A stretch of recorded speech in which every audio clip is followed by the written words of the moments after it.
Hi, well I'm Jenny Pickford, and I've just installed this lovely sculpture at Harwell here, and it's been a really exciting project. In the glass we embedded a double air twist.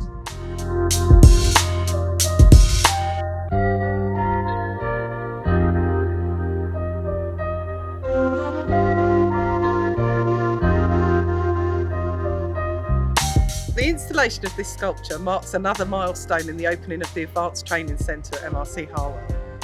Its shape and its form represents the history and the achievements of research at Harwell, especially of Mary Lyon, and reflects our ongoing commitment to genetics training in the future.